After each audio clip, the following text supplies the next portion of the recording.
Kemudian hadis selanjutnya 327 dari Abdullah bin Amr radhiyallahu anhu, sama tadi sahabat ini yang mulia, dari Nabi SAW beliau bersabda, laisal wasilu bil mukafi walakinnal wasil alladhi idza qata'at rahimuhu wasalaha.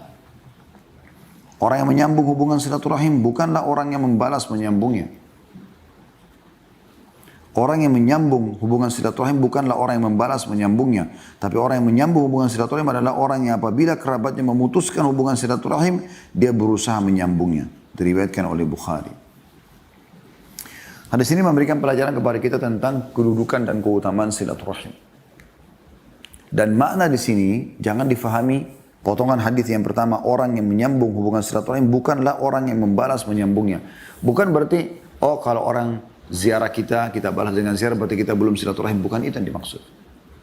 Maksudnya adalah puncak pahala silaturahim bukan karena kerabat kita nyambung hubungan sama kita. Dia datang jadi, oh ini orang datang saya datang. Jadi kita kayak milih-milih. Orang yang tidak datang kita nggak datangin. Jadi kata Nabi SAW, justru puncak pahala silaturahim adalah orang yang apabila kerabatnya memutus hubungan dengannya, dia malah menyambungnya. Ada kerabat-kerabat Anda justru yang menganggap remeh karena ekonomi kita lebih rendah, pendidikan kita lebih rendah, mungkin kita punya kekurangan fisik misalnya, atau paras wajah. Mereka anggap remeh. Kita tetap tidak pernah merasa itu gangguan untuk silaturahim dengan mereka. Tentu di sini silaturahim jangan selalu digambarkan teman-teman sekalian datang ke rumahnya. Mungkin ada orang tidak suka datang ke rumahnya. Tapi kan silaturahim itu misalnya menjawab salamnya, menjawab undangannya, menjenguk kalau sakit, ya. Kalau minta nasihat kita nasihatin, banyak yang kita bisa lakukan. Banyak yang kita bisa lakukan. Jadi justru puncak silaturahim kalau kita menyambung orang yang memutus kita. Kemudian hadis 328, ini tadi satu hadis yang kita ambil ya. Pelajaran maksud saya. Hadis 328 bunyinya dari Aisyah radhiyallahu anha, beliau berkata Rasulullah SAW bersabda, rahimu mu'allaqatun bil arshi taqul man wasalani wasalahu Allah wa man qata'ani qata'ahu Allah. Hadis ini riwayat Bukhari Muslim. Kalau tadi hadis sebelumnya hadis riwayat Bukhari. Rahim itu tergantung di arsh. Rahim itu tergantung di arsh. Dia berkata, siapa yang menyambungku maka Allah menyambungnya. Dan siapa yang memutusku, maka Allah akan memutusnya. Hadis ini mulia menjelaskan kepada kita, sebagaimana pernah kita jelaskan hadis sebelumnya ya. Kalau Allah subhanahu wa ta'ala pada saat menciptakan rahim lalu mengatakan, apakah kau suka aku menyambung hubungan dengan orang yang menyambungmu dan memutus hubungan dengan orang yang memutusmu? Kata rahim iya. Jadi rahim itu sendiri ciptaan Allah subhanahu wa ta'ala, makhluk Allah subhanahu wa ta'ala. Dan dia tergantung di arsy-Nya Allah, di singgasananya Allah SWT. Dan Allah memberikan dia wewenang untuk menyampaikan kepada kita sebagaimana sampai sekarang. Dia mengatakan, aku, ya, atau siapa yang menyambung hubungan denganku, atau menyambung silaturahim dengan kerabatnya, maka Allah pun akan menyambung hubungan dengannya. Maksudnya Allah akan memenuhi kebutuhannya, memaafkan kesalahannya, meninggikan derajatnya. Dan siapa yang memutusku, sengaja nggak mau lanjutkan hubungan silaturahim dengan kerabat-kerabatnya, maka Allah pun akan memutus hubungan dengannya. Kemudian hadis 329, hadis selanjutnya dari Ummul Mukminin 329 ini ya, 329 dari Ummul Mukminin Maimunah binti Al-Harith radhiyallahu anha, annaha a'taqat walidatan ولم تستأذن النبي صلى الله عليه وسلم فلما كان يومها الذي يدور عليها فيه قالت أشعرت يا رسول الله إني أعتقت والدتي قال أو فعلت قالت نعم قال أما إنك لو أعطيتها أخوالك كان أعظم لأجرك. Hadis ini riwayat Bukhari Muslim. Bahwasanya dia memerdekakan seorang budak wanita tanpa meminta izin Nabi SAW. Sampai lakukan Maimunah radhiyallahu anha, istri Nabi SAW. Maka pada hari giliran Rasulullah SAW berada di rumahnya, dia berkata, wahai Rasulullah, apakah anda tahu bahwa saya telah memerdekakan budakku? Beliau bertanya, apa kamu telah melakukannya? Dia menjawab, iya. Maka beliau SAW bersabda, sungguhnya seandainya kamu memberikannya kepada kerabatmu dari pihak ibu, tentu pahalamu lebih besar lagi. Hadis ini diriwayatkan Bukhari, Muslim.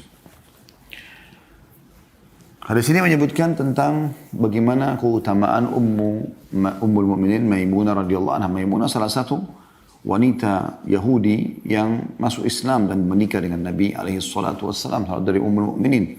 Ini juga nama yang mulia ya, yang bisa digunakan untuk anak-anak kita. Ya, kita bisa memilih nama-nama istri Nabi SAW ya. Maimunah, kemudian Sofia, Aisyah, Hafsah, Sauda ya. Banyak yang kita bisa, Khadijah yang bisa kita pakai nama-nama mereka ya. Juwairiyah, ini nama-nama yang mulia yang semestinya tidak luput dari kaum muslimin untuk menamakan anak-anak perempuan mereka dan niat supaya punya kedudukan seperti Ummul Mukminin. Dia menceritakan tentang masalah memerdekakan seorang budak wanita tanpa meminta izin Nabi sallallahu alaihi wasallam. Kita ambil pelajaran yang kedua. Pelajaran yang pertama tadi kedudukan Maimunah dan tentang beliau adalah salah satu Ummul Mukminin, istri Nabi SAW. Dan yang menjadi istri Nabi SAW di dunia akan menjadi istri Nabi SAW di akhirat. Ini kemuliaan tersendiri tentunya. Kemudian yang kedua adalah hukum membebaskan budak dalam Islam. Dan ini punya keutamaan tersendiri. Allah Subhanahu wa Ta'ala seringkali menyebutkan fatahriru raqabah, faqqu raqabah, bebasin budak, bebasin budak. Budak-budak ini biasa di zaman dulu ditemukan di pasar-pasar perbudakan ya. Baik tawanan perang yang dijual ya, ataupun orang-orang bebas tapi dirampok di jalan sehingga diperjualbelikan sana sini hanya menjadi budak. Ada orang seperti itu. Maka dalam Islam kalau ini ada, kita dianjurkan bebasin budak. Budak laki-laki atau budak perempuan ya. Maka Maimunah menyampaikan radhiyallahu anha, dia memerdekakan budak wanitanya tanpa meminta izin Nabi SAW. Jadi ada keutamaan membebasin budak ya. Pelajaran yang ketiga, pentingnya seorang istri izin kepada suami. Walaupun itu harta dia. Ini ada hukum tersendiri dalam syariat kita. Sebagai bentuk penghargaan terhadap suami, maka kalau mau melakukan apapun, izin pada suami. Walaupun itu harta ibu. Harta warisan misalnya. Saya mau membantu si fulan, saya mau memberi ini, saya mau bangun masjid. Minta izin sama suami. Itu adalah bagian daripada hal yang dianjurkan. Walaupun ada sebagian pendapat ulama mengatakan, kalau itu dasarnya harta dia pribadi, boleh saja. Dia mengeluarkan, baru dia sampaikan ke suaminya. Tapi kalau murni harta suami yang dititipkan, kayak nafkah bulanan, walaupun dia mau bersedekah, dia harusnya izin. Kemudian Nabi SAW bertanya, apakah dia mengatakan setelah itu, ya Rasulullah, apakah anda sudah tahu kalau saya memerdekakan budakku, artinya harta aku milikku ini. Kata Nabi SAW, apa kau sudah bebasin? Dia mengatakan iya. Di sini kita ambil pelajaran lain lagi bagaimana muamalah seorang suami pada istri. Ini pelajaran yang keempat dari hadis. Bagaimana harusnya suami bertoleransi pada istrinya, walaupun itu hak dia. Sekarang kan harusnya Maimunah izin dulu sama Nabi SAW baru bebasin budak. Tapi karena dia sudah terlanjur lakukan, maka bagaimana kebijakan Nabi SAW yang luar biasa sebagai suami, nggak lagi menghardik istrinya, nggak mengatakan, kenapa kau berani-berani lakukan, kenapa tidak izin saya, nanti tidak sah, apalah. Nggak. Tidak terjadi, kata Nabi SAW, apa kau sudah bebas? Dia mengatakannya. Jadi seakan-akan pertanyaan Nabi SAW ini, keridoan beliau, udah nggak apa-apa. Kalau kau sudah bebasin, tidak ada masalah. Jadi seperti itu rumah tangga. Mudahkan urusan. Selama itu perbuatan baik, ya sudah. Pelajaran yang terakhir, yang kelima adalah, Nabi SAW memberikan masukan, mengatakan, seandainya kau memberikannya kepada kerabatmu dari pihak ibu, tentu pahalamu lebih besar lagi. Artinya, dari bahasa ini, Maimunah dianjurkan oleh Nabi SAW, daripada kau bebasin budak, hadiahkan saja kepada kerabat orang tuamu. Sebagai bentuk silaturahim, mungkin bisa membantu di rumah mereka, mungkin bisa bermanfaat buat mereka. Dan ini yang jadi saksi bahasan kita, potongan terakhir, wasiat Nabi SAW atau nasihat Nabi SAW kepada istrinya Maimunah radhiyallahu anha, agar memberikan apapun yang dia mau sedekahkan karena Allah SWT kepada kerabat orang tuanya. Selanjutnya hadis 330 dari Asma binti Abi Bakar As-Siddiq radhiyallahu anhuma. Asma adalah anak Abu Bakar, sahabiat perempuan. Abu Bakar adalah sahabat. Maka kita bilang radhiyallahu anhuma. Beliau berkata, "Qadimat alayya ummi wa hiya musyrikatun fi ahdi Rasulillah sallallahu alaihi wasallam fastaftaituhu atau fastaftaitu Rasulullah sallallahu alaihi wasallam qultu qadimat alayya ummi wa hiya ragibah afa asilu ummi qala na'am sili ummiki atau ummaki." Hadis ini riwayat Bukhari Muslim. Pada masa perjanjian Rasulullah sallallahu alaihi wasallam, ibuku yang masih musyrik, masih dalam keadaan kafir, pernah mendatangiku. Ini kata siapa? Asma.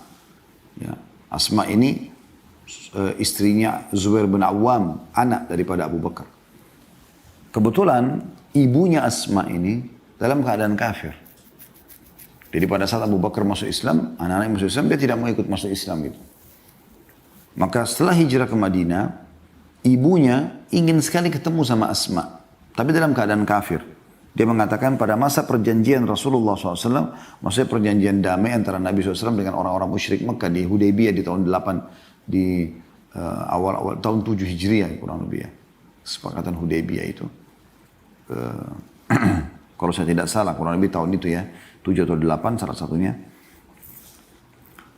Dia mengatakan pada masa perjanjian Rasulullah SAW dengan Quraisy tidak ada peperangan 10 tahun, ibuku yang masih musyrika pernah mendatangiku ke Madinah maksudnya. Maka aku pun meminta fatwa kepada Rasulullah SAW. Aku berkata ibuku mendatangiku sedangkan dia menginginkan sesuatu dariku. Dia minta bantuan. Apakah aku boleh menyambung hubungan dengan ibuku? Maka jawaban Nabi SAW, iya, sambung hubungan dengan ibumu. Dan ini pelajaran tersendiri lagi yang kita bisa dapatkan tambahan insya Allah mutiara dari hadis-hadis yang sudah kita pelajari. Yaitu tentang wajibnya melanjutkan silaturahim dan berbakti pada orang tua walaupun mereka dalam keadaan kafir. Selama mereka tidak menyuruh kita berbuat kemaksiatan kepada Allah, kita wajib bakti sama orang tua kita. Walaupun mereka itu tidak punya agama, atau musyrik, ateis, tetap kita berbuat baik. Dan berapa banyak subhanallah anak yang masuk Islam karena mereka bakti baik sama orang tuanya yang kafir, maka menjadi penyebab orang tuanya masuk Islam. Dan ini hukum tersendiri yaitu wajibnya seorang muslim sebagai anak bakti dengan orang tuanya yang kafir. Termasuk boleh menjamu di rumahnya, termasuk boleh memberikan hajatnya selama bukan kemaksiatan kepada Allah SWT. Kalau dia minta beli patung misalnya, atau minum-minuman keras, atau narkotika, atau apa saja itu jangan dipenuhi. Seperti itu kurang lebih gambarannya. Baik teman-teman sekalian, ini insya Allah bahasan kita. Kita akan lanjutkan pertemuan akan datang lagi masih di masalah yang sama, masih di bahasan yang kurang lebih sama, ya, yaitu masalah bakti kepada kedua orang tua dan silaturahim di hadis 331 insya Allah.